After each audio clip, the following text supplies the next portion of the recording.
Friends, have you ever prayed about something again and again and nothing changed? You feel worried. You feel betrayed. You feel God is not listening.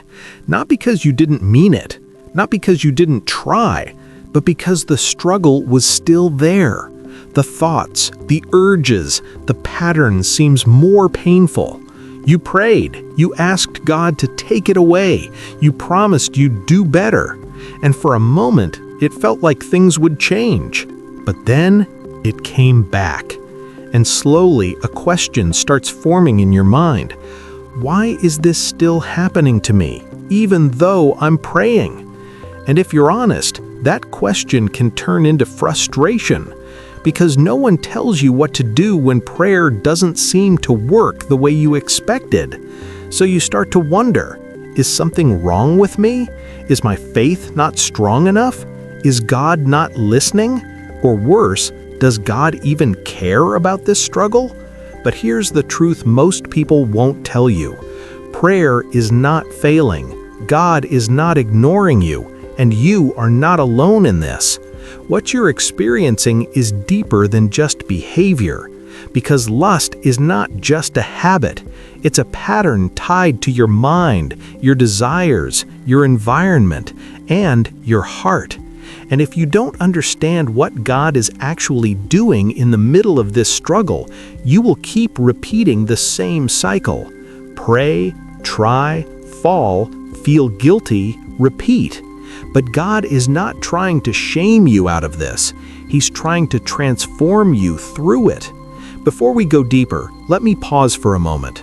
Welcome to Bread of Life, where we talk about the real struggles believers face and how to walk through them with truth, clarity, and growth. If this message already speaking to you, take a moment to like this video, share it with someone who may be silently dealing with lust, and subscribe so you don't miss what's coming next. And I want you to do something honest. In the comments, type this: I'm ready to be free. Because this is not about hiding the struggle. It's about understanding it and overcoming it. Now, let's go deeper. The problem is not that prayer doesn't work. The problem is that many people misunderstand what prayer is supposed to do. Because prayer is not just about removing a struggle. Sometimes it's about revealing it.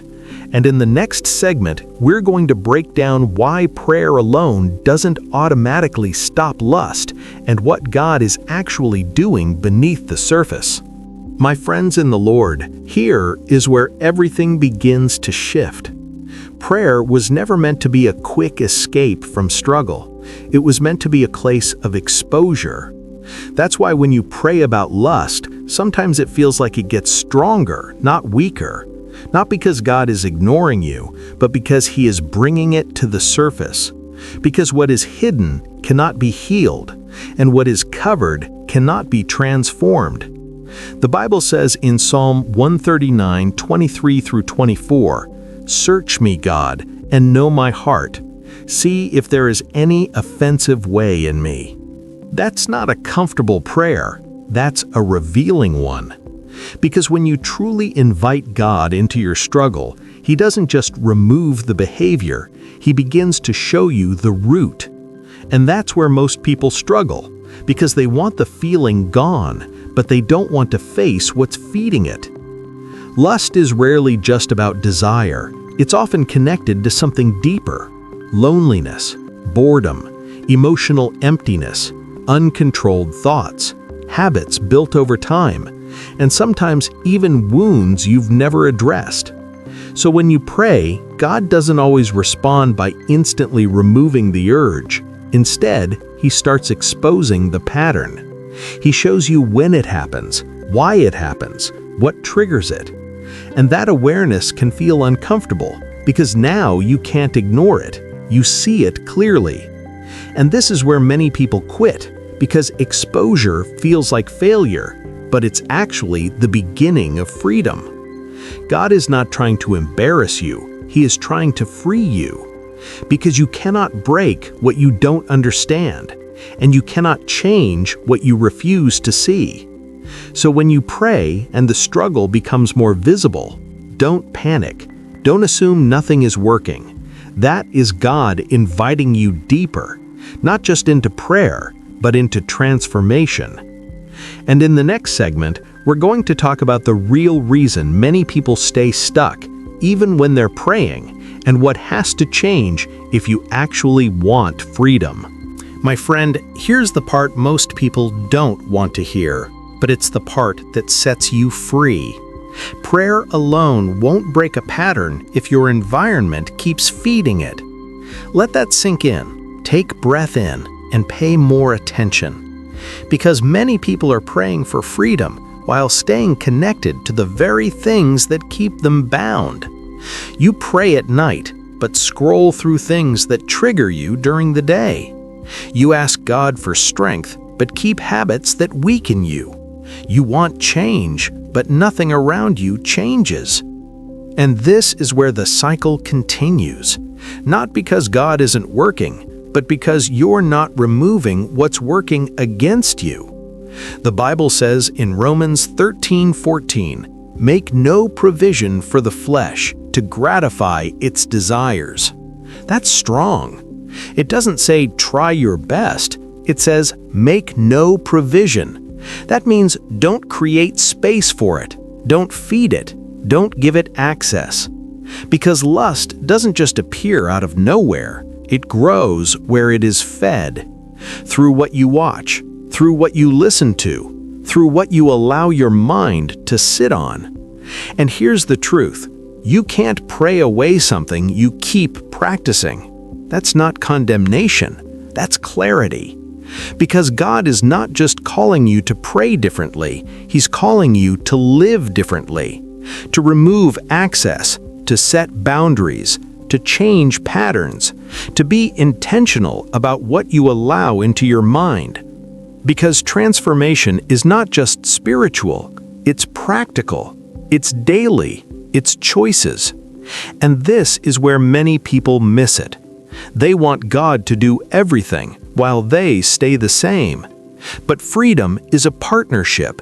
God gives you strength, but you make decisions. God gives you conviction, but you respond. God opens the door, but you have to walk through it. And when you begin to align your actions with your prayers, that's when things start to shift.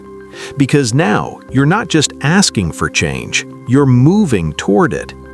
And in the next teaching, we're going to talk about what God is actually building inside you through this struggle, something deeper than just self-control. My friend, here is something many people don't realize.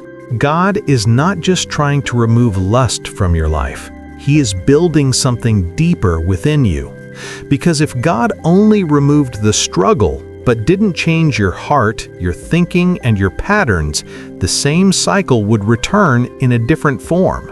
So instead of rushing the process, God works through it, quietly, patiently, intentionally.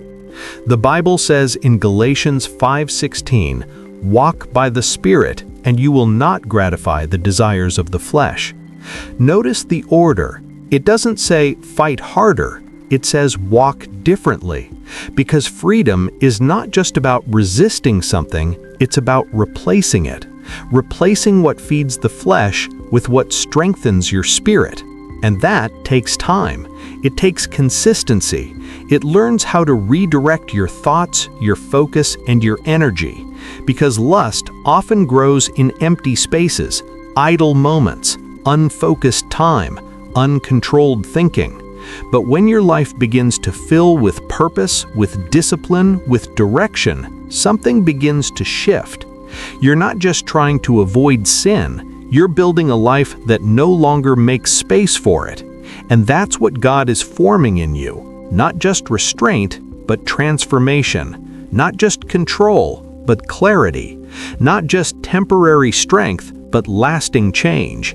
And yes, there will be moments where you feel weak, moments where the struggle feels present, but those moments do not define you. What matters is your direction, your willingness to keep walking, to keep choosing differently, to keep returning to God even when you don't feel perfect. Because God is not measuring you by perfection, He is shaping you through process. And over time, what once felt overwhelming begins to lose its power, not instantly, but steadily. And as we come to the close of this message, remember this: you are not stuck. You are in process. God has not left you. He is working in you. And what He is building is stronger than what you are fighting. So take a breath, stay patient, stay intentional, and trust what God is doing even in the middle of the struggle. And I want you to do something simple. In the comments, type, "I'm growing, not stuck," because that is the truth you need to hold on to. If this message helped you, don't forget to like this video, share it with someone who needs encouragement, and stay committed to your growth. Stay steady, stay aware, and stay close to God.